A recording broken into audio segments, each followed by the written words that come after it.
I remember, gosh, I can't remember if it was last year or earlier this year. I was going to write this nice story in Fightful Select because everybody was like, man, Shawn Michaels loves that Carmelo Hayes. I was about to write it. Then this whole photo shoot comes out of you guys. I mean, that's a level of confidence in a certain particular performer that an awful lot of people would love to be like, that's the guy. But he says that about Oh, you. yeah. And I mean, he's very open about it. How does it feel to have Yeah. that endorsement? Yeah. Yeah. When you say it out loud, yeah, it's crazy. I feel not, I don't want to say I feel pressure. I don't want to say I feel pressure because like at the end of the day, I'm just doing what I'm doing.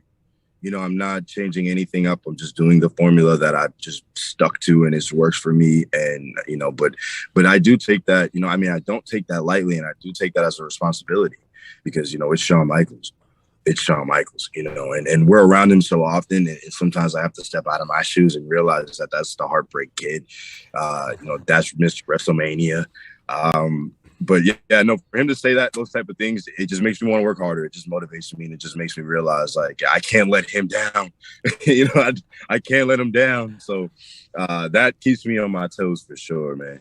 Are there ever any times when he gives you advice about something and you're like, yeah, but when you did it, you weren't really following this advice type of thing? Because, I mean, he was out there, you know, running around with sausages and chef hats and all kinds of wild stuff, right?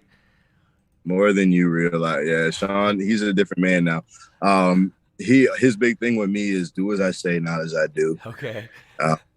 So like there's a lot of things like, you know, he did and everything. And he's like, yeah, that was the old me. But like knowing what I know now, if I could tell myself now, which he sees a lot of himself in me in a lot of ways, attitude wise and stuff, he tries to prevent me from not making a mistake because it's not a mistake, but, you know, almost like, hey, if I could have had somebody rein me in when I was 28, I would have done that. So, yeah, there's a lot of times where he has to do that. Do you remember any specific instances when he needed to rein you in? Like what it was about, like what maybe it prevented you from saying, from doing, whether it be in the ring or backstage?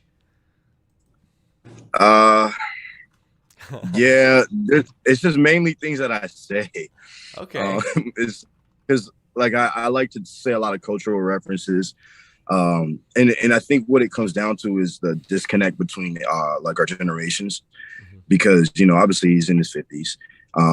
There's a lot of things that I want to say that kids are saying and people my age are saying, and he doesn't understand what it means. And I think his big thing being in the position he's in is he doesn't want me to say anything that's like disrespectful or, you know what I mean, or Sure. anything that might come off the wrong way. Also, you got to remember we have like sponsors and on USA and things like that. Like I don't ever want to make the brand look bad so I can get in a cool bar. So him and I will collab on a lot of things like, hey, Shawn, can I wear this t-shirt? I don't know.